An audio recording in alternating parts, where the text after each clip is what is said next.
अस्सलामु अलैकुम रहमतुल्लाहि व बरकातुहू। अल्हम्दुलिल्लाह वस्सलातु वस्सलामु अला रसूलिल्लाह। रब्बि इश्रह ली सदरी व यस्सिर ली अमरी वहलुल उक़दतम मिन लिसानी यफ़क़हू क़ौली। हलाला क्या है? हलाला ये है कि शौहर अपनी बीवी को 3 तलाक़ें दे, फिर दूसरा आदमी इस औरत के साथ इस नीयत और शर्त पर निकाह करे कि वो औरत के साथ फ़ितरी ताल्लुक़ कायम करने के बाद औरत को तलाक़ दे, ताकि औरत पहले शौहर के लिए हलाल हो जाए। फिर औरत इद्दत गुजारने के बाद पहले शौहर के पास लौट जाए तो ऐसा निकाह बातिल है और यही निकाह हलाला है। हलाला से कबल तलाक़ की 2 सूरतें हो सकती हैं।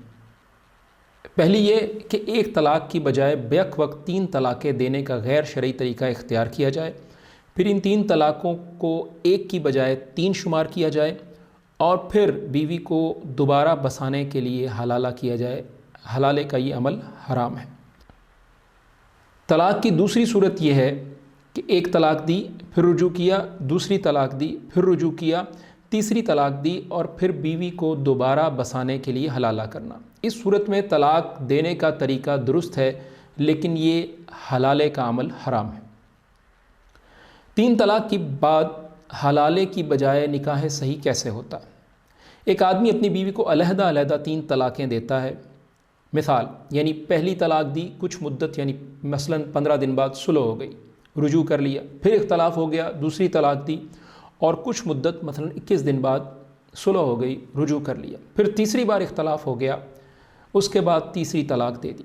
तीसरी तलाक़ के बाद ये औरत पहले शौहर के लिए हलाल नहीं, सवाए इसके कि अगर ये औरत दूसरे मर्द से निकाह करे और ये निकाह रग़बत हो, यानी फ़िल वाक़े हकीकी निकाह हो, फिर दूसरा शौहर उससे फ़ितरी ताल्लुक़ कायम करे, मुमकिन है उनके औलाद भी हो, फिर दूसरा शौहर ज़िंदगी में किसी भी वक्त अपनी मर्ज़ी से बग़ैर किसी शर्त के उसको तलाक़ दे या वो फौत हो जाए वग़ैरह, ऐसी सूरत में अब पहला शौहर उस औरत से बाहमी रज़ामंदी से निकाह कर सकता है। ये निकाह सही है।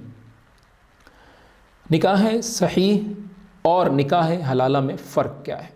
नंबर 1, निकाह सही में घर बसाना मकसद होता है। हलाला में सिर्फ़ एक रात गुजारना और हलाला करना मकसद होता है। दूसरा फ़र्क, निकाह सही में औरत के साथ ज़िंदगी गुजारने और निकाह को कायम रखने की नीयत होती है और हलाला में तलाक़ की नीयत होती है।